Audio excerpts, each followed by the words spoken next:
हरे राम राम राम हरे हरे, हरे कृष्ण कृष्ण कृष्ण हरे हरे.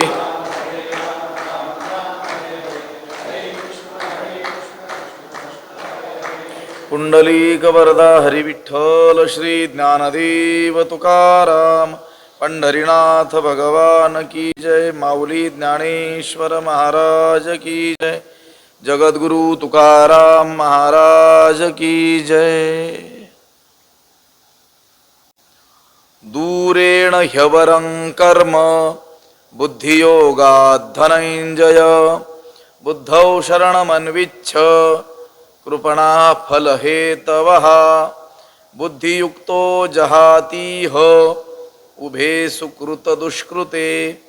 तस्माद्योगाय युज्यस्व योगः कर्मसु कौशलम्.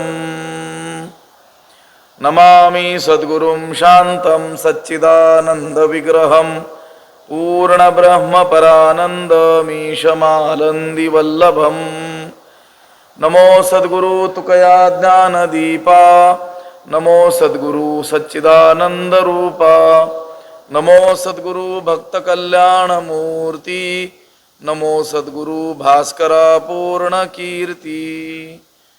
अखण्डमण्डलाकारं व्याप्तं येन चराचरं तत्पदं दर्शितं येन तस्मै श्री गुरवे नमः. जयांची केली स्मरण होय सकळ विद्यांचे अधिकरण.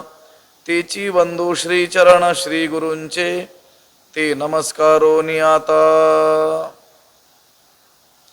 दूरेण ह्यवरं कर्म बुद्धियोगात् धनञ्जय. बुद्धौ शरणमन्विच्छ कृपणा फलहेतवः. बुद्धियुक्तो जहातीह उभे सुकृत दुष्कृते. तस्माद् योगाय युज्यस्व योगः कर्मसु कौशलम. ग्रंथराज ज्ञानेश्वरीच्या दुसऱ्या अध्यायाचं चिंतन आपण करत आहोत आणि या दुसऱ्या अध्यायातील 49 आणि 50 अशा क्रमांकाचे हे श्लोक आहेत. या श्लोकाचं युग्म आहे, एकत्र या ठिकाणी आलेले आहेत आणि त्यावर मग ज्ञानोबरायांनी भाष्य केलेलं आहे. प्रथमतः या श्लोकांचा अन्वय आणि अर्थ आपण पाहूयात. धनंजय बुद्धियोगात कर्म दूरेण हि अवरम. बुद्धौ शरणम अन्विच्छ फलहेतवः कृपणाः. आणि 50व्या श्लोकाचा अन्वय असा होईल. बुद्धियुक्तः इह सुकृत दुष्कृते उभे जहाती. तस्माद् योगाय युज्यस्व योगः कर्मसु कौशलम. याचा अर्थ असा होतो, धनंजय हे धनंजया हे अर्जुना, बुद्धियोगात म्हणजे हा जो समत्व बुद्धीनं युक्त असलेला हा जो कर्मयोग आहे, या समत्व बुद्धी ठेवून केलेल्या कर्मापेक्षा म्हणजे निष्काम कर्मापेक्षा कर्म दूरेण हि अवरम म्हणजे फलेच्छेनं केलेलं कर्म म्हणजे सकाम कर्म हे फारच काय आहे, निकृष्ट आहे. थोडक्यात काय तर निष्काम कर्मापेक्षा सकाम कर्म हे काय आहे, अत्यंत निकृष्ट असं आहे. कशापेक्षा? निष्काम कर्मापेक्षा. तर निष्काम कर्म न म्हणता निष्काम कर्म स्वरूप बुद्धियोग जो आहे त्या योगापेक्षा सकाम कर्म काय आहे, निकृष्ट आहे. म्हणून बुद्धौ शरणम अन्विच्छ म्हणून समत्व बुद्धी योगाचा तू काय कर, आश्रय कर. हा जो निष्काम कर्मस्वरूप जो बुद्धियोग आहे त्याचा काय कर, तू आश्रय कर. फलहेतवः कृपणाः फळाच्या हेतूने कर्म करणारे जे लोक आहेत ते काय आहेत, कृपणाः दीन आहेत, कर्मठ आहेत, दीन असे आहेत. कोण? कर्म करणारे. कशाच्या हेतूने? कर्मफलाच्या हेतूने कर्म करणारे लोक काय आहेत, दीन आहेत. म्हणून तू काय कर, समत्व बुद्धियुक्त असा हा जो बुद्धियोग आहे, निष्काम कर्मयोग आहे, त्याचं काय कर, आचरण कर. निष्काम कर्म स्वरूप या बुद्धियोगापेक्षा सकाम कर्म हे काय आहे, अत्यंत निकृष्ट आहे. म्हणून बुद्धौ शरणम अन्विच्छ, समत्व बुद्धियोगाचा काय कर, आश्रय तू कर. असा या 49व्या श्लोकाचा काय आहे, अन्वय आहे. आणि 50व्या श्लोकाचा अन्वय आहे, बुद्धियुक्ता इह सुकृत दुष्कृते उभे जहाती. बुद्धियुक्ता, या समत्व बुद्धीने जो युक्त आहे तो पुरुष काय करत असतो, इह म्हणजे या लोकीच, या इह लोकामध्येच, सुकृत दुष्कृते उभे जहाती, पाप आणि पुण्य या दोहोंचाही काय करतो, त्याग करतो. पापही लागू देत नाही आणि पुण्यही लागू देत नाही, त्या दोहोंनीही तो लिप्त होत नाही. कोण, बुद्धियुक्त, या कर्मयोगामध्ये समत्व बुद्धीनं जो युक्त आहे तो. तस्मात योगाय युज्यस्व, म्हणून योगाकरिता काय कर, प्रयत्न कर. बुद्धियोग संपादन करण्याचा काय कर, प्रयत्न कर. योग कर्मसु कौशलम, हा योग म्हणजे कर्मातलं काय आहे, कौशल्य आहे. निष्काम कर्म करण्याचं कौशल्य, हा योग, समत्वरूप योग म्हणजे सिद्धी आणि असिद्धीविषयी. कर्म हे सिद्धीपर्यंत, फळापर्यंत जाईल किंवा ते अर्धवट राहील, फळापर्यंत जाणार नाही. पण दोन्ही ठिकाणी ज्याची बुद्धी कशी आहे, समान आहे, अशा सिद्धी असिद्धीविषयी समत्वरूप योग हाच काय आहे, हेच काय आहे, निष्काम कर्मातील काय आहे, कौशल्य आहे. दूरेण ह्यवरं कर्म, चित्ताची समता ठेवून, चित्त सदैव सम ठेवून ईश्वरार्पण बुद्धीनं निष्काम कर्म करणं काय आहे, अवघड आहे. सकाम कर्म करणं काय आहे, सोपं आहे. कर्म करत असताना काय दिसतंय, पुढे फळ दिसतंय, पण त्या फळाच्या आशेनं हे आता हे मी कर्म केलं, हे फळ मला प्राप्त होईल, म्हणून ते कर्म करणं सोपं आहे. मग सकाम कर्मच का करू नये, अशी जर अर्जुनाला काय येईल, शंका येईल. सकाम कर्म करणं काय आहे, सोपं आहे. सकाम कर्म होऊ शकतं. अगदीच निष्काम कर्म करणं कसं आहे, अवघड आहे. चित्ताची समता सदैव ठेवणं, एखाद दुसऱ्या कामापुरती नाही. एखादं छोटंसं काहीतरी काम आहे म्हणून ते सिद्धीपर्यंत गेलं काय किंवा अर्धवट राहिलं काय म्हणून काही काळापुरती चित्ताची समता धारण केली, मग ते कर्म केलं, तसं नाही. सदैव चित्ताचं साम्य सतत ठेवून निष्काम कर्म करणं अवघड आहे आणि त्या मानानं सकाम कर्म करणं सोपं आहे. मग सकाम कर्मच का करू नये अशी जर शंका अर्जुनाला येईल, तर त्या शंकेच्या निरसनार्थ हे 2 श्लोक आहेत, 49 आणि 50व्या क्रमांकाचा. दूरेण ह्यवरं कर्म बुद्धियोगात धनंजय, हे धनंजय, हे अर्जुना, समत्व बुद्धी ठेवून केलेल्या कर्मापेक्षा फलेच्छेने केलेले जे सकाम कर्म आहे ते अत्यंत काय आहे, निकृष्ट आहे, हलकं आहे, सामान्य आहे, अगदी. लक्षात आलं का? म्हणून काय कर, बुद्धौ शरणम अन्विच्छ, समत्व बुद्धियोगाचा आश्रय कर. कारण फळाच्या हेतूने कर्म करणारे कोण आहेत, कृपणा, हा अत्यंत दीन असे आहेत, मूढ आहेत, आज्ञ आहेत. इथे कृपण शब्द जो वापरला, त्याचा प्रयोग जो केला, तो काम्य कर्म करणाऱ्याला काय म्हटलेलं आहे, इथं कृपण म्हटलेलं आहे. बृहदारण्यक उपनिषदामध्ये या कृपण शब्दाची काय केलेली आहे, व्याख्या केलेली आहे. तसं व्यवहारामध्ये कृपण माणूस कोणाला म्हणतात, कंजूस, चिक्कू माणूस. लक्षात आलं का? कंजूस, चिक्कू असे त्याला काय आहेत शब्द आहेत. म्हणजे ते जेवढं द्रव्य खर्च करायला पाहिजे ते न करणारा कंजूस माणूस हा व्यवहारातला कृपण शब्दाचा अर्थ आहे. पण शास्त्रामध्ये बृहदारण्यक उपनिषदामध्ये जो मंत्र आहे त्यामध्ये कृपण शब्दाचा अर्थ दिलेला आहे. योवा एतद अक्षरम गार्गी अविदित्वा अस्माल लोकात प्रैती सकृपणः. त्याचा अर्थ आहे जो या ब्रह्मास परब्रह्मास न जाणता, अक्षररूप परब्रह्मास न जाणता हा लोक सोडून जातो, हे गार्गी तो कोण आहे? कृपण आहे. मनुष्य देहच परमात्म्याचं ज्ञान मिळवण्याकरिता दिलेला आहे.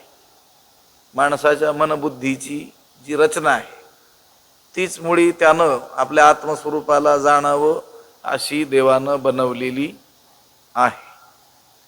पण जो या अक्षर स्वरूप परमात्म्यास न जाणताच हा इहलोक सोडून जातो, म्हणजे तसाच मरतो.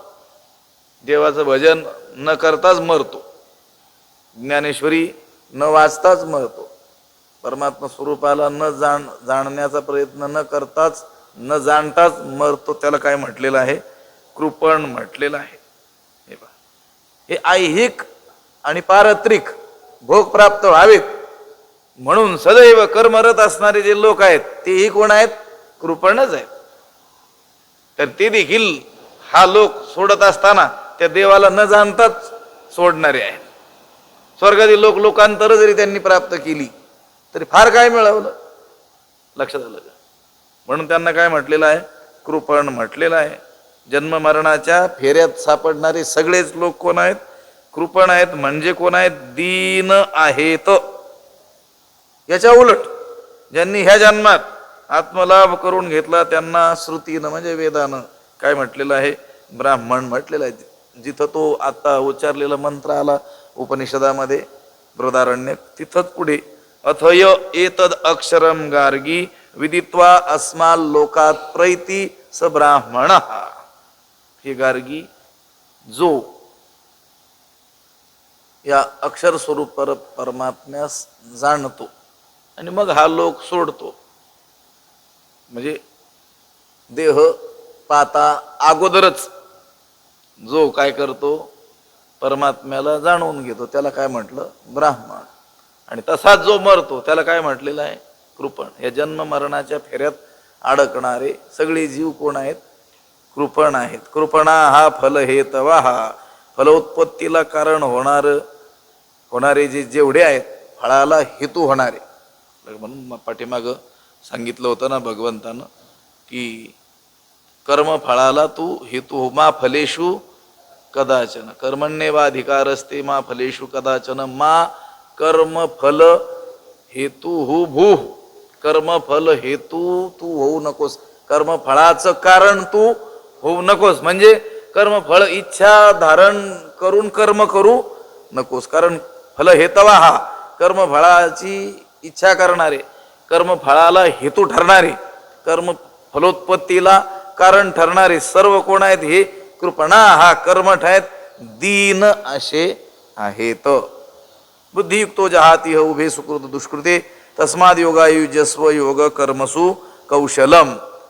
या कर्मयोगामध्ये समत्व बुद्धीनं जो युक्त आहे तो काय करतो? सुकृत दुष्कृते उभे जहाती, इह या लोकातच पाप आणि पुण्य या दोघांचाही काय करतो? त्याग करतो. म्हणजे पाप आणि पुण्य हे दोन्हीही त्याला लागत नाही, दोहोंकडूनही तो लिप्त होत नाही. कोण? बुद्धियुक्ता हा, म्हणजे कर्म करत असताना ज्याची बुद्धी कशी आहे? सम आहे. सिद्धी असिद्धी विषयी ज्याची बुद्धी कशी आहे? सम आहे. अशा बुद्धीनं जो युक्त होऊन कर्म करतो तो या लोकातच इह सुकृत दुष्कृते उभे जहाती, पाप पुण्य दोघांचाही काय करतो? त्याग करतो. म्हणून हे अर्जुना तू सुद्धा काय कर? योगाय युज्यस्व, हा बुद्धियोग संपादन करण्याचा काय कर? प्रयत्न कर. कारण योग कर्म सुकौशलम हा जो सिद्धी असिद्धी विषयी असलेला समत्वरूप योग म्हणजे निष्काम कर्म करण्याची जी कला आहे. योग कर्मसु कौशलम, निष्काम कर्मातील हे काय आहे? कौशल्य आहे. योग हा योग म्हणजे कर्मातलं काय आहे? चातुर्य आहे. कर्म करायचं परंतु त्या कर्मानं लिप्त व्हायचं नाही. त्याच्यासाठी त्या कर्मातील काय असली पाहिजे? चतुरता, हातोटी. लक्षात आलं का? ते कर्म करण्याचं कौशल्य असलं पाहिजे. योग कर्मसु कौशलम. अर्जुना, समत्व चित्ताचे तेची सार जाण योगाचे, जेथ मन आणि बुद्धीचे ऐक्य अथी. अर्जुना, चित्ताचे समत्व तेची योगाचे सार जाण, जेथ मना आणि बुद्धीचे ऐक्य अथी. अर्जुना, हे अर्जुना, चित्ताचे समत्व, चित्ताचा समतोलपणा, कर्माच्या सिद्धी आणि असिद्धी विषयी चित्ताचं साम्य. आपण आरंभलेलं कर्म, आपण निष्काम बुद्धीनं करत असलेलो कर्म हे सिद्धीपर्यंत जाईल किंवा मध्येच बंद पडेल. या दोन्ही विषयी चित्ताचं जे साम्य आहे तेची सार जाण योगाचे, तेची योगाचे सार जाण, हेच कर्मयोगाचं काय आहे? सार आहे, वर्म आहे. लक्षात आलं? कर्मयोगाचं सार, कर्मयोगाचं वर्म काय आहे? तर चित्ताचा समतोलपणा. ज्या कर्मयोगामध्ये जेथ मन आणि बुद्धीच्या ऐक्याथी, आणि ज्या ठिकाणी, ज्या योगामध्ये, आता हा जो निष्काम कर्मयोग, हा बुद्धियोग भगवंत जो सांगत आहेत, या योगामध्ये मनाचं आणि बुद्धीचं काय असतं? ऐक्य असतं. म्हणजे काय असतं? तर मन जे संकल्प करतं आणि बुद्धी जो निश्चय करते त्याच्यात विरोध नसतो. ते दोन्ही काय असतात? एकच असतात. मनाचं काम काय करणं? संकल्प विकल्पात्मकम मनः. मन काय करत राहतं? संकल्प. निश्चयात्मिका बुद्धी ही, निश्चयात्मक जी असते ती काय असते? बुद्धी असते. पण अनेको वेळेस काय असतं? या दोघांचं ऐक्यच नसतं, युतीच नसते. मन वेगळेच संकल्प करतं, बुद्धी वेगळाच काय करते? निश्चय करते. पण जेथ मन आणि बुद्धीचे ऐक्याथी, या योगामध्ये, या बुद्धी योगामध्ये, हा जो समत्व रूप जो योग आहे, या योगामध्ये मन आणि बुद्धीचं काय आहे? ऐक्य अति. ऐक्य म्हणजे एकरूपता. हे बघा, संसार व्यवस्थित चालण्याकरिता सुद्धा पती पत्नी मध्ये काय असावं लागतंय? ऐक्य असावं लागतंय. त्यावेळेस तो संसार गाडा काय होतोय? व्यवस्थित चालतो. लोक म्हणतात की नाही, त्या संसार गाड्याचे हे दोन काय आहेत? चाक आहेत. मग कोणताही गाडा, कोणतीही गाडी व्यवस्थित चालायची असेल तर ते दोन्ही चाक काय असावे लागतात? बरोबर चालावे लागतात की नाही? त्याचप्रमाणे परमार्थामध्ये बुद्धी आणि मन हे एकमेकांना पोषक असावे लागतात. लक्षात आलं? मनानं केलेले संकल्प हे बुद्धीच्या निश्चयाच्या आड येऊ नयेत, किंवा बुद्धीनं केलेला निश्चय हा मनाच्या संकल्पाच्या विरोधी असू नये. दोघात काय असावं? एकमत असावं ना. तेव्हा तो परमार्थ काय होईल? सुरळीत होईल. केवळ बुद्धीनं केलेला परमार्थ मनाने दुसरं चिंतन आरंभलं तरी देखील चालणार नाही. मन आणि बुद्धीचं काय असावं लागेल? ऐक्य असावं लागेल.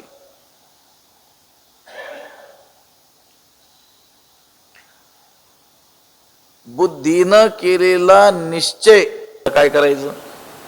आता पाडवा आला, शुभ मुहूर्त, मग आता दररोज ज्ञानेश्वरी वाचण्याचा काय करायचा? निश्चय केला. रोज आता 1000 ओव्या वाचायच्या, तास 2 तास ज्ञानेश्वरी वाचायची. मनानं काय, बुद्धीनं काय केलं? निश्चय असा केला. पण मनाने दुसराच विकल्प निर्माण केला तर बऱ्याच गोष्टी आता तेवढा विस्तार नाही करता येत. हे मन काय करत असतं? मनोरथाच्या उतरंडी उतरी रची. तुम्ही बुद्धीनं केलेल्या निश्चयाला काय करत असतं? ते हलवत असतं. असे त्याला दुसरं करायला लावण्यात तात्पर्य नसतं. तिथून त्याचं काय करायचं असतं? उच्चाटन करायचं असतं. बुद्धीनं निश्चय केला 1000 ओव्या आता मी ज्ञानेश्वरीच्याच वाचील. मन म्हणेल मग नुसतं ज्ञानेश्वरी वाचण्यापेक्षा अर्धा तास गाथा वाचू अर्धा तास ज्ञानेश्वरी वाचू. बर आता अर्धा तास ज्ञानेश्वरी अर्धा तास गाथा. परत मन म्हणेल नुसतं वाचून काय उपयोग, वाचणारे तर कितीतरी लोक आहेत. मग थोडासा आपण काय केलं पाहिजे, जपही केलं पाहिजे. त्याला जप करायला लावायचं नाही, ते पारायण बंद पाडायचे. लक्षात आलंय का हे लक्षात आलं पाहिजे. मन आणि बुद्धीचं ऐक्य असलं पाहिजे, एवढं लक्षात ठेवा. अर्जुना समत्व चित्ताचे तेची सार जाण योगाचे, जेत मन आणि बुद्धीचे ऐक्य आधी. कित्येक वेळा असं दिसून येतं आपल्याला, मन हे अतिशय चंचल असल्यामुळं आणि दुष्ट स्वभावाचं असल्यामुळं बुद्धीनं केलेला निश्चय ते तडीला जाऊ देत नाही. ज्ञानोबा म्हणतात की नाही मनाविषयी, जे बुद्धी ते सळी निश्चयाती टाळी धैर्यशी हातफळी मिळवणे जाय. बुद्धी ते सळी, बुद्धीला सळतं ते, निश्चया ते टाळ. एखादा निश्चय केला की तो कसा टाळता येईल याच्याकडे त्याचा कल असतो. कोणाचा? त्या मनाचा. धैर्यशी हातफळी मिळून जाय. आणि धैर्य तर काय ते धारण करूनच देत नाही. लक्षात आलं का? एखादं धैर्य भंगाला पहिलं कारण ते ठरतं कोण? म्हणून ज्याला खरा परमार्थ करायचा असतो त्यानं बुद्धी वाढविण्यापेक्षा मन सुसंस्कृत करण्याकडे जास्त लक्ष दिलं पाहिजे. माझं बोलणं लक्षात आलंय का? बुद्धीचा परमार्थ म्हणजे प्रचंड पाठांतर केलं, अध्ययन केलं, हा झाला बुद्धीचा काय झाला, परमार्थाचा भाग झाला. त्यापेक्षा या मनाला सुसंस्कारित आपल्याला करता आलं तर ते अधिक काय चांगलं. करी हेची काम मना म्हणे राम राम. उपदेश केलेला जो दिसून येतो, कशाला दिसून येतो? बुद्धीला केलाय का? ऐके रे मना तुझ्या स्वहिताच्या खुणा, पंढरीचा राणा मना माझी स्मरा. बुद्धी वाढवण्यापेक्षा मनाला सुसंस्कारित केलं पाहिजे. त्या भगवान भाष्यकार आचार्यांचं गीता भाष्यामध्ये एक प्रसिद्ध वचन आहे, परमात्म दर्शनाला बुद्धीपेक्षा मन हे अधिक काय आहे, हेतू आहे. ठीक आहे, दृश्यते त्वग्रया बुद्ध्या सूक्ष्मया सूक्ष्मदर्शिभी असं जरी वेदानं म्हटलेलं असलं, सूक्ष्म असलेल्या बुद्धीनं ते सूक्ष्म परमात्म तत्व काय होतं, ग्रहण होतं. ठीक आहे, दृश्यते. तू अग्रया एक टोक असलेल्या बुद्धीचे अनेक टोक नको, अनेक बुद्धीचे तरंग, तसंही नको. एक टोक एकाग्र असलेल्या बुद्धीनं ते परमात्म तत्व जाणता येणं शक्य आहे. पण त्यापेक्षा आचार्यांचं वचन मला आपल्याला सांगायचंय, शास्त्र आचार्य उपदेश संस्कृतम मनः आत्मदर्शने कारणम. शास्त्र संस्कार आणि आचार्य म्हणजे श्री गुरु त्यांच्या उपदेशाचं पालन करून सुसंस्कारित झालेलं मन हे आत्मदर्शनामध्ये मुख्य हेतू असतं. थोडे आहे काय सहाय्य झाली? बुद्धी का चित्त? चित्त सहाय्य झाली. पण बुद्धी जेवढी असेल तेवढी हरकत नाही, पण आपल्याला सहाय्य कोण झालं पाहिजे? मनाचं काय असलं पाहिजे? त्या असलेल्या बुद्धीला सहाय्य असलं पाहिजे. म्हणून बुद्धीचा जसा निश्चय असेल तसाच मनानेही काय केला पाहिजे, तसाच संकल्प केला पाहिजे. हे बघ, यथाशक्ती आपलं जे सामर्थ्य आहे त्या सामर्थ्यानुसार स्वकर्माचरण स्वधर्माचरण करत असताना ते कर्म जर सिद्धीला गेलं नाही तर मन काय होतं, खिन्न होतं. पण त्या खिन्न झालेल्या मनाला जर बुद्धीनं पटवून सांगितलं काही हरकत नाही, सिद्धी असिद्धीमध्ये माणसानं कसं असलं पाहिजे, समान असलं पाहिजे, तर ते मन काय करू शकतं, त्या बुद्धीचं ऐकू शकतं. तुकोबारांचे का तुका म्हणे म्हणा पाहिजे अंकुश नित्य नवा दिस जागृतीचा. त्या मनावर त्या बुद्धीचं कंट्रोल असलं पाहिजे. उलट होतं कधी, साधना न केल्यामुळं काय होतं,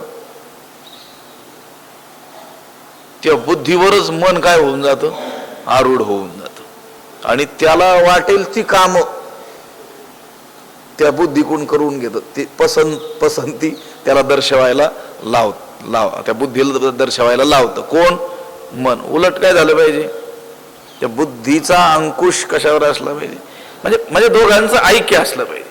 ही गोष्ट जे मन आणि बुद्धीचे ऐक्य आधी, हे दोघांचं ऐक्य असणं हेच या कर्मयोगातलं काय आहे? रहस्य आहे. या चित्ताचं समत्व हेच योगाचं काय आहे? सार आहे. अर्जुना, समत्व चित्ताचे तेची सार जाण योग. इथं योग शब्द वारंवार येईल त्यावेळेस लक्षात ठेवायचं बरं का, कोणतं प्रकरण चालू आहे. इथं बुद्धियोग, समत्व बुद्धी योग. इथं काय ते पातंजलाचा तो अष्टांग योग, त्याचा काही संबंध नाही आहे. पण आता त्या योग शब्दाचा अर्थ तोच रूढ झालेला असल्यामुळं योग शब्द कुठं उच्चारला गेला की आपल्याला कोण दिसतो? रामदेव बाबांनी योगासनच दिसतात. लक्षात आलं का? गीतेला अभिप्रेत असलेला योग हा वेगळा आहे. लक्षात आलं? इथं हा निष्काम कर्मयोग, हा समत्व बुद्धियोग याचं वर्णन चाललेलं आहे. अर्जुना, समत्व चित्ताचे तेची सार जाण योगाचे, जेथ मन आणि बुद्धीचे ऐक्या आधी, तो बुद्धियोग विवरिता. पुढे शब्द आला, तो बुद्धियोग विवरिता बहुते पाडे पार्था, दिसे हा अरुता कर्मयोगू. अर्जुना, पार्था, तो बुद्धियोग विवरिता. अर्जुना, त्या बुद्धियोगाचा विचार करू लागला असता हा कर्म भागू बहुते पाडे अरुता दिसे.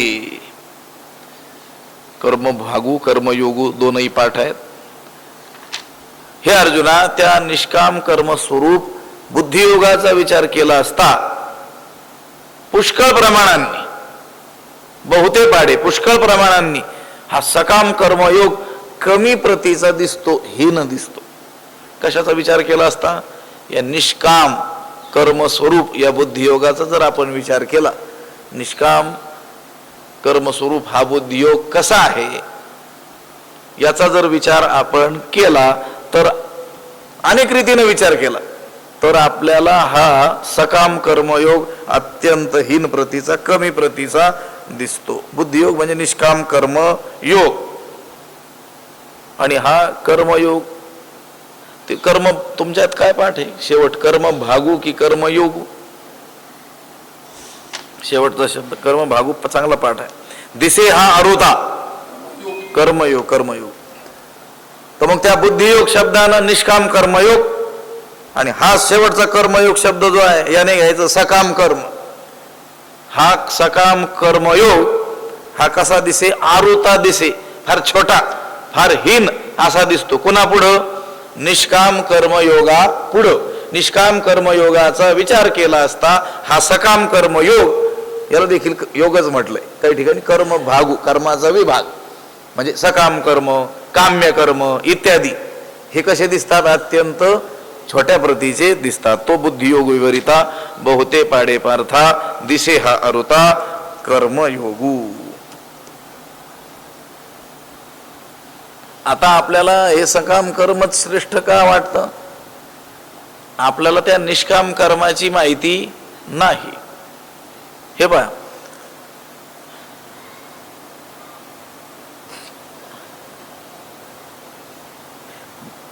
फळाच्या दृष्टीने विचार करू. आता खरं तर निष्काम कर्म म्हणजे ईश्वरार्पण बुद्धीनं केलेलं कर्म, त्यालाही फळ आहे. चित्तशुद्धी हे फळ आहे. प्रत्यक्ष भगवत कृपा त्या निष्काम कर्म करणाऱ्या साधकावर होते.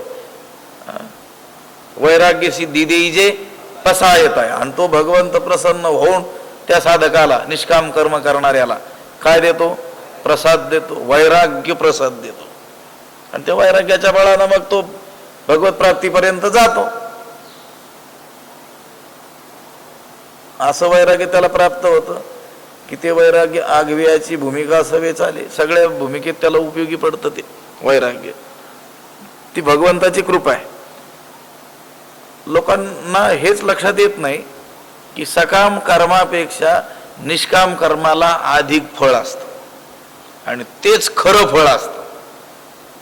लक्षात आलं का? आता ते दिसत नाही ही गोष्ट वेगळी. निष्काम कर्म केल्याने काय उपयोग? उपयोगितावाद आहे ना जगतामध्ये आता सध्या.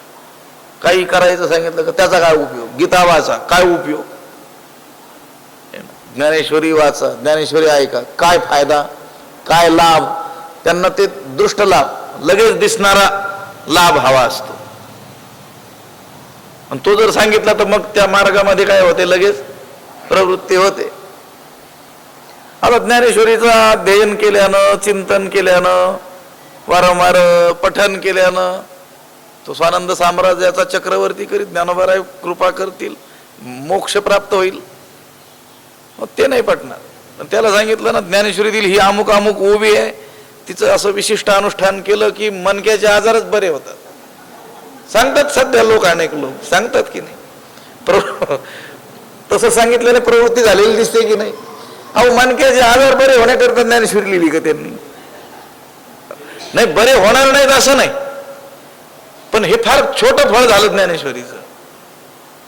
मनक्याचा आजार किंवा आणखी काय काय भौतिक लाभ. ज्याला या निष्काम कर्माचं रहस्य कळालं आणि ज्याने या निष्काम कर्माचा विचार केला तो बुद्धियोग विवरिता, म्हणजे त्या निष्काम कर्म स्वरूप बुद्धियोगाचा जर विचार केला, शास्त्रामध्ये ते कर्म कसं करायचं सांगितलं, आत्तापर्यंत कोणी केलेलं आहे याचा जर आपण काय केला, विचार केला, त्याची रीती काय आहे, पद्धती काय आहे, तर पुष्कळ प्रमाणांनी आपल्याला लक्षात येईल की हे सकाम कर्म त्याच्या पुढं अतिशय छोटं दिसतं. दिसे आरुता कर्मयोग. म्हणजे लोक ही विविध फळं सांगतील ना, ज्ञानेश्वरी वाचल्यानं हे दृष्ट फळ प्राप्त होतं, ह्या मंत्राचं अनुष्ठान केल्यानं हे दृष्ट फळ प्राप्त होतं. अरे त्याच्यापेक्षा अनंतपट मोठं फळ निष्काम कर्माने प्राप्त होतं.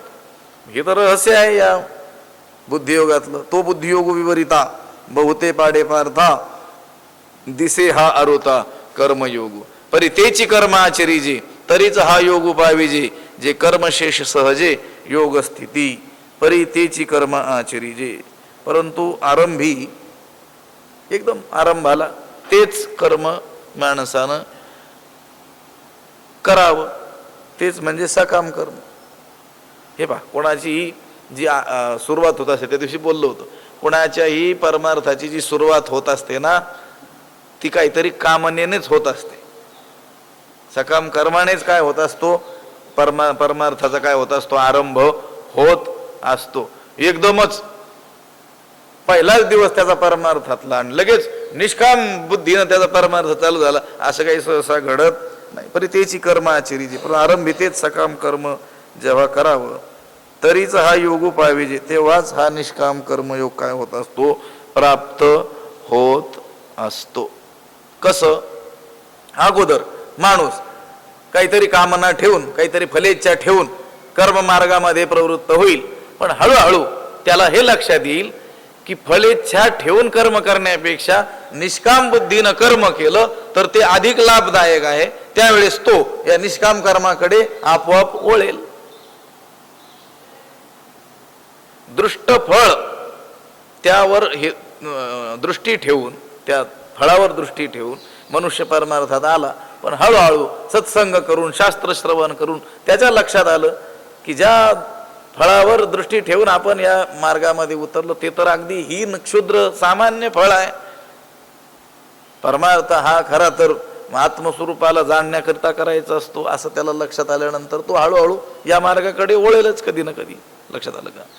जसं बालवाडीत गेलेला मुलगा, त्याला खिचडी किंवा काहीतरी चॉकलेट, काहीतरी खाऊ, खेळणी हे दाखवून नेलं आणि हळूहळू त्याला अभ्यासात रुची वाढली की अभ्यासाकडेच त्याची काय होईल, नंतर प्रवृत्ती होईल.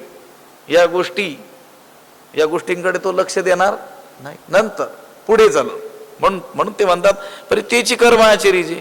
वेदामध्ये काम्यकर्म म्हणून सांगितलेली यज्ञ दानादी कर्म विधीपूर्वक करावी लागतात सुरुवातीला, आरंभाला. तरीच हा योग उपावे, तरच हा कर्मयोग काय होत असतो, प्राप्त होतो. जे कर्म शेष सहजे योग स्थिती. कारण कर्माचा जो अवशिष्ट भाग म्हणजे सकाम कर्मातून कर्तृत्व मद आणि फलास्वाद टाकून राहिलेलं जे शेष कर्म, तीच स्वभावता काय आहे, योग स्थिती आहे. तेच या कर्मयोगाचं काय आहे, स्वरूप आहे. अहो, निष्काम कर्म आणि सकाम कर्म याच्यात भेद तो काय आहे? कर्म तर सारखंच आहे, करण्याची रीती सुद्धा काय आहे? सारखीच आहे. भेद कुठे आहे? सकाम कर्म करत असताना तो कर्म करता फळावर दृष्टी ठेवतो आणि मी कर्म करतो आहे असा अहंकार ठेवतो, आणि निष्काम कर्म आचरणारा तो फलावर दृष्टी ठेवत नाही आणि मी कर्म करतो आहे असा अहंकार ठेवत नाही. एवढीच गोष्ट. दोन्ही कर्म आचरण्याची रीती काय आहे? सारखीच आहे ना. लक्षात आलं का? जे कर्मशेष सहजे योग स्थिती, कर्मशेष शब्दाचा अर्थ कर्मातील म्हणजे त्या सकाम कर्मातील फळाची इच्छा आणि कर्तृत्वाचा अभिमान हे दोन भाग गेल्यानंतर जे कर्म म्हणून जे उरतं तेच तेच या कर्मयोगाचं काय आहे? स्वरूप आहे. कर्मयोग म्हणजे काही विशेष असं काही नाही आहे.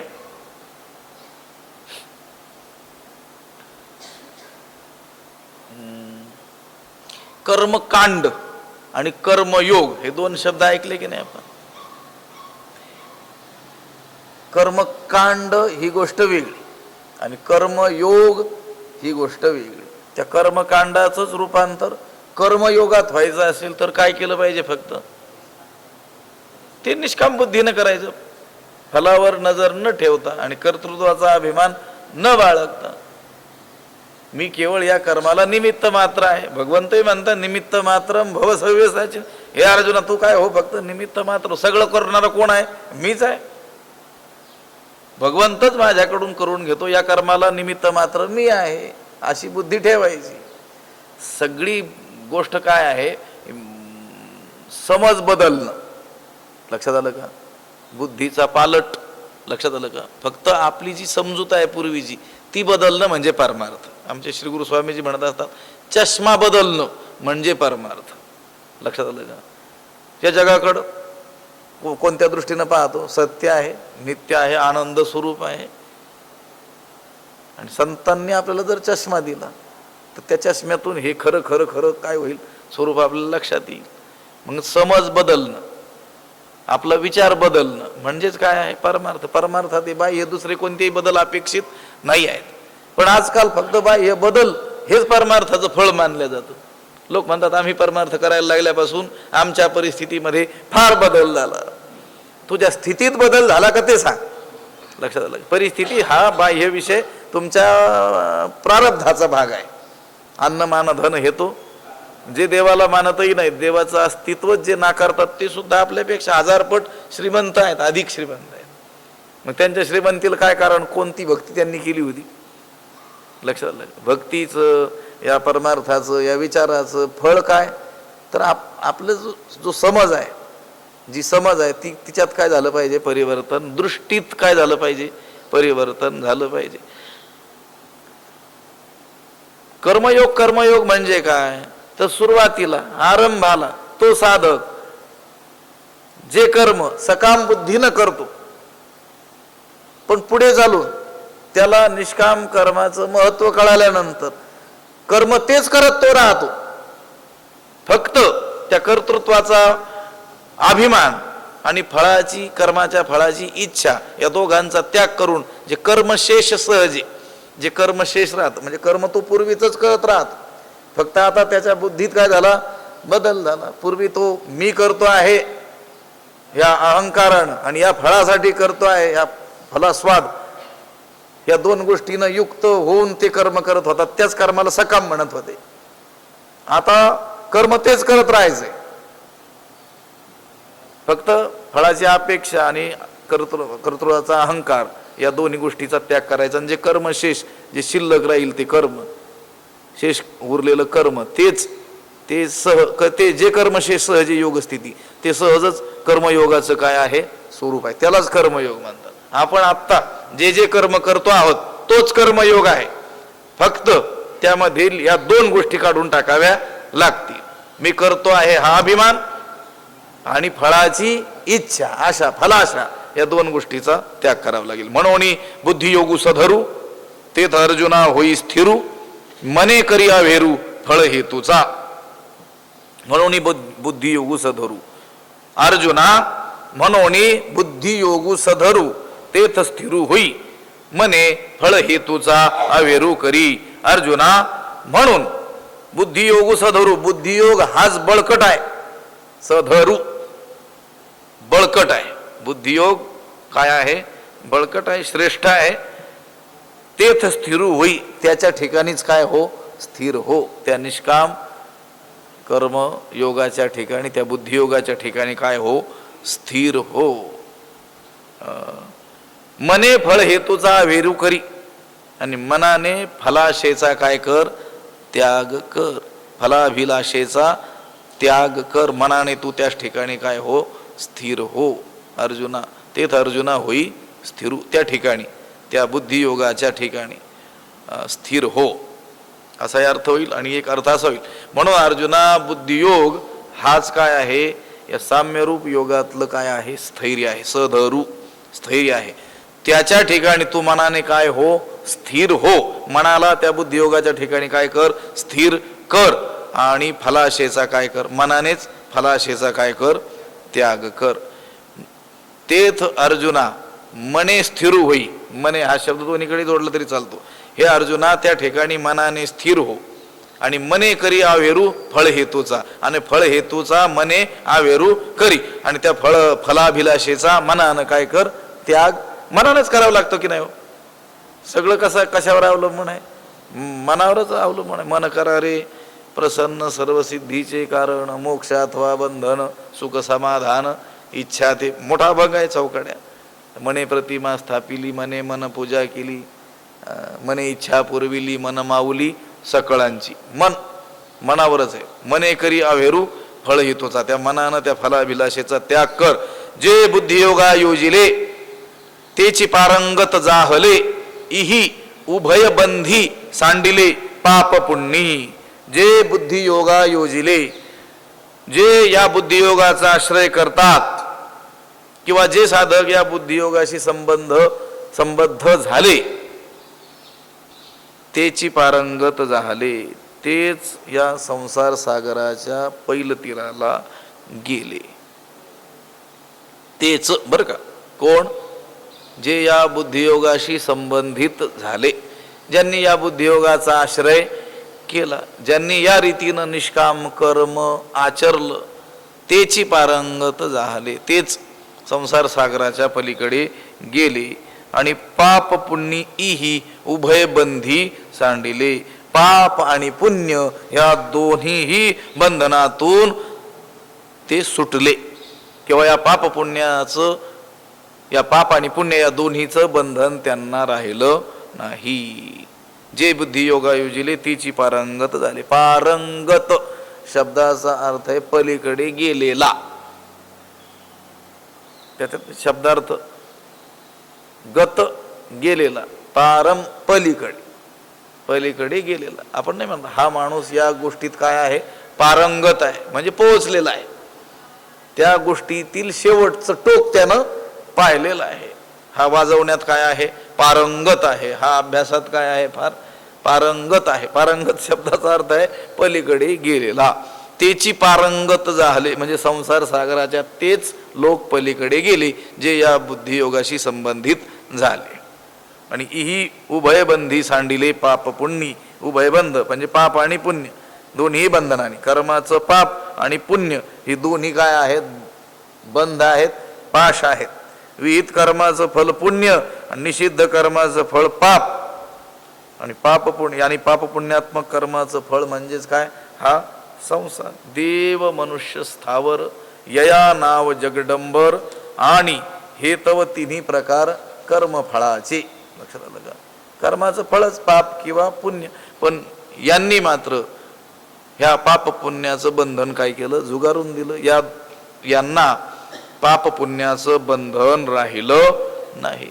तुका म्हणे आम्ही झालो अग्निरूप, लागो नेदू पाप पुण्यांग. आम्ही आता अग्निरूप झालो, ज्ञानरूप होऊन गेलेलो असल्यामुळं पाप आणि पुण्य आम्ही आमच्या अंगाला लागू देत नाही. ठीक आहे, अज्ञानी माणसामध्ये पापाची भीती असते, चांगली गोष्ट आहे. पण पुण्याभिलाषा असते. ते म्हणतात पाप लागू द्यायचं नाही अंगाला, हे कळालं, पण पुण्य का लागू द्यायचं नाही? आणि पुण्यानं स्वर्गाला जावं लागेल, दिव्य भोग भोगून पुन्हा हकलपट्टी होईल. लक्षात आलं का? ज्याला संसार बंधनाच्या संसारा सागराच्या पलीकडे जायचंय, स्वर्गाला गेला तरी तो स्वर्ग कशाच्या अंतर्गत आहे? संसाराच्याच काय आहे? अंतर्गत आहे. त्यांना सुद्धा जन्म मृत्यू चुकेल काय? पुनरावृत्ती चुकेल काय? चुकणार नाही.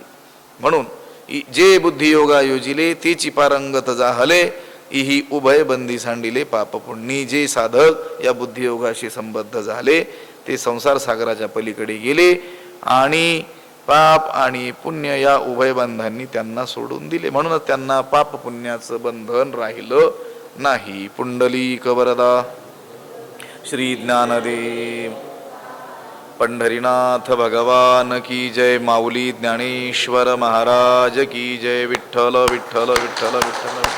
पुंडलिक वरदा हरी विठ्ठल. श्री ज्ञानदेव पंढरीनाथ भगवान की जय. माऊली ज्ञानेश्वर महाराज की जय. आता विश्वात्मके देवे येणे वाग्यज्ञे तोषावे, तोषोणी मज द्यावे पसाय दान हे. तया सत्कर्मी रती वाढो, भूता परस्परे पडो मैत्र जीवांचे, दुरितांचे तिमिर जावो, विश्व स्वधर्म सूर्ये पाहो, जो जे वांछील तो ते लाहो प्राणी जात. वर्षत सकळ मंगळी ईश्वर निष्ठांची मांदियाळी, अनवरत भूमंडळी भेटो तया भूता. चला कल्पतरूंचे आरव, चेतना रमणीचे गाव, बोलते जे अर्णव पियुषांचे. मार्तंड जे तापहीन ते सर्वाही सदा सज्जन सोय रे होतू. किंबहुना सर्व सुखी पूर्ण होणी तिही लोकी, भजिजो आदि पुरुखी अखंडित. आणि ग्रंथोपजीविये विशेषी लोकी इये, दृष्टा विजय होवा वेजी. एथ म्हणे श्री विश्वेश्वरावो, हा होईल दान पसावो. येणे वरे ज्ञानदेवो सुखिया झाला, येणे वरे ज्ञानदेवो सुखिया झाला, येणे वरे ज्ञानदेवो सुखिया झाला. पुंडलिक वरदा हरी विठ्ठल. श्री ज्ञानदेव तुकाराम पंढरीनाथ भगवान की जय. माऊली ज्ञानेश्वर महाराज की जय. जगद्गुरु तुकाराम महाराज, शांती ब्रह्म एकनाथ महाराज की जय. सद्गुरु बंशी महाराज की जय. सद्गुरु जोग महाराज की जय.